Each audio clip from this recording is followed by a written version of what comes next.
12:54. Tenemos el gusto de saludar a Vigilio Hernández en los estudios de Telerama Cuenca, él es parlamentario andino. Señor parlamentario, buenas tardes, bienvenido. Gracias por acompañarnos. Siempre es un gusto poder estar con ustedes.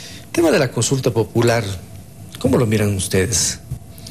Mire, la consulta popular que ha sido convocada ya por el presidente Guillermo Lasso no va a resolver los grandes problemas que tiene el país en ninguna de las áreas que el presidente ha mencionado. No va a resolver el tema de la seguridad, no va a mejorar la democracia, en lo absoluto va a mejorar la democracia, todo lo contrario. Se va a mantener la situación de desinstitucionalización que vive el Ecuador, y en el tema ambiental incluso es muy riesgoso, porque aunque estas preguntas están colocadas para lograr una mayor adhesión, sobre todo de parte de los jóvenes, lo que va a pasar realmente es que con ese marco jurídico, por ejemplo, puede entrarse en lo que tiene que ver con la privatización del agua. De tal manera que en los tres aspectos que el gobierno ha mencionado, la consulta no va a resolver ninguno de estos problemas, ni va a ser un aliciente para la terrible crisis de seguridad que vive el Ecuador, menos aún va a mejorar la calidad de la democracia, y además puede generar en el tema ambiental un marco que permita lo relacionado con la privatización del agua. ¿Qué debíamos consultar entonces? Mire, ¿o no era necesario? Creo que hay un tema, por ejemplo, que sí es demandado por los ecuatorianos, y es el relacionado con el tema de revocatoria del mandato, si se quiere o no, si quiere o no el pueblo ecuatoriano que continúe el presidente Guillermo Lasso, que no se ha dado paso a la revocatoria solicitada por la ciudadanía, no se ha permitido otros mecanismos democráticos también para resolver la crisis en la Asamblea Nacional, como el anticipo de elecciones. Esa podría haber sido una pregunta que tenga gran interés nacional. Todavía hay mucha confusión en la ciudadanía y se cree que la participación de Fuerzas Armadas y Policía es parte de la consulta, y eso ya no es parte de la consulta. Esto hay que ser muy claros. El gobierno ha enviado a la Asamblea para que sea un tema de reforma. Vale decir que esto ya fue reformado en el año 2015. En el año 2015, cuando yo fui legislador, reformamos la Constitución para permitir la colaboración entre las Fuerzas Armadas y la Policía. En ese momento, el candidato, ahora presidente, Guillermo Lasso, decía que eso era para fortalecer el poder dictatorial de Correa. Y en el 2019 echaron abajo por inconstitucional, dijeron por la forma, la colaboración de Fuerzas Armadas y Policía. Ahora eso está nuevamente en tratamiento, pero no en la consulta. Mucha gente, y yo vi una encuesta en días pasados, en que al 80% de ecuatorianos sí le interesaba este tema. Los otros temas, menos del 20% de ecuatorianos le interesan. Este tema sí le interesa, pero no está en la consulta. Lo de Fuerzas Armadas y la colaboración de Fuerzas Armadas con la Policía está presentado como reforma, tendrá que ser analizado primero en la Asamblea Nacional, tendrá que haber 90 días de diferencia entre el primero y segundo debate, y solo luego tendrá que ir a una consulta popular. ¿Usted revisó la propuesta del presidente de la República que entregó a la Asamblea? Mire, yo he revisado. Le consulto por qué. Porque si es que hay alguna diferencia entre lo que ustedes aprobaron y lo que está pidiendo el presidente de la República. No hay ninguna diferencia. Entonces, ya ese marco jurídico había en el 2015. Esto es bien importante. Esto es a dónde nos lleva el odio político. En el 2015, cuando se vio que era necesaria esa complementariedad, se hizo efectivamente la enmienda constitucional en el 2015. Luego ellos la echaron abajo y dijeron que las reformas eran inconstitucionales por la forma. Ahora, como se dan cuenta que era necesaria, aunque yo sí creo que existen los mecanismos jurídicos legales para permitir esta colaboración, pero para tener mayor seguridad se dan cuenta que es necesaria, la vuelven a plantear. Eso es cuando en el tema de seguridad no hay una política de Estado.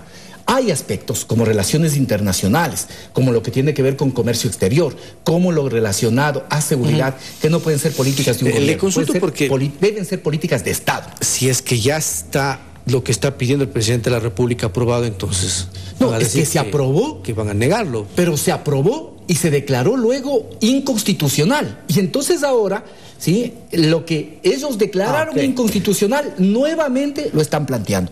Pero eso ya no es materia de la consulta. En la consulta no está ese tema. Eso va a ser a través de la reforma. Eso es importante hacer la diferencia. ¿Por qué? Porque el presidente de la República inicialmente su idea pues era plantear en consulta popular estos temas, los tres temas. Pero una vez que la Corte Constitucional dice no, Una cosa es enmienda y otra es reforma. La enmienda puede consultar al pueblo, ahí están las 8 preguntas, y la otra es reforma, que tiene que ir a la Asamblea. A la Asamblea. Entonces, si es que eso estamos después de la Asamblea, con lo que salga de la Asamblea, tiene que ser consultado al pueblo. Ahora, claro, de acuerdo. Entonces, si es que tenemos esta realidad, ¿qué significa que finalmente está buscando el presidente de la República con estas dos diferencias que estamos presentando, tanto al pueblo como a la Asamblea? El presidente de la República, lo que le interesa, lo que ha estado en el debate, es lo que consta en la pregunta 5. Es lo único que le interesa. Realmente no hay preocupación aquí por el tema de la seguridad, no hay preocupación por el tema de la democracia. Le interesa lo que significa los altos cargos que se designan a través del Consejo de Participación Ciudadana y Control Social. Ese es el tema fundamental. En la primera propuesta que fue a la Corte Constitucional, el planteamiento del presidente de la República era que mientras dura este proceso de transición, quien nombre las autoridades de control sea el presidente de la República. Como la Corte Constitucional le dijo, no, eso no, a pesar de que le permitió pasar otros aspectos que jurídicamente son horrorosos, son una verdadera barbaridad jurídica, pero en ese aspecto le dijo, no, eso puede ser concentración de poderes, por lo tanto no.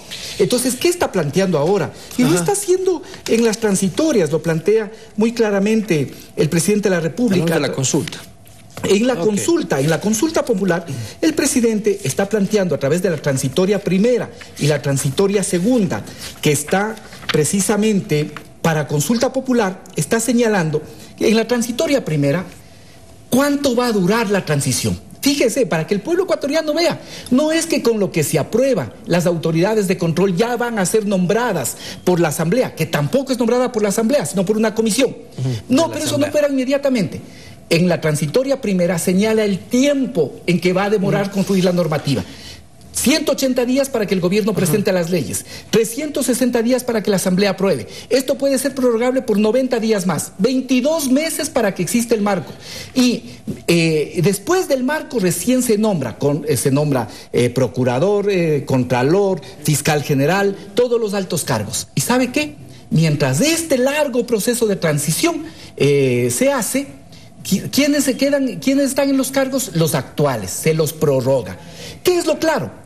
Que el presidente de la República quiere autoridades de control absolutamente veniales, autoridades de control complacientes que puedan permitir el desenvolvimiento, que puedan permitir cubrirle las espaldas en lo que le queda de la gestión y también luego de que termine la gestión. Esa es realmente la verdadera preocupación. Todos los otros temas son pretextos que no van a ser solucionados. La crisis de seguridad no se va a resolver a través de la pregunta 1 y 2. Rebajar el número de asambleístas. Mire, primero, ¿a cuánto se rebaja? No es que se rebaja 50, 60, 70. Se rebaja de 137 a 120. Unos dicen 121, 122. ¿Por qué? Porque los migrantes pueden quedarse sin representación, puesto que tendrían que inscribirse un representante por cada 500,000 habitantes.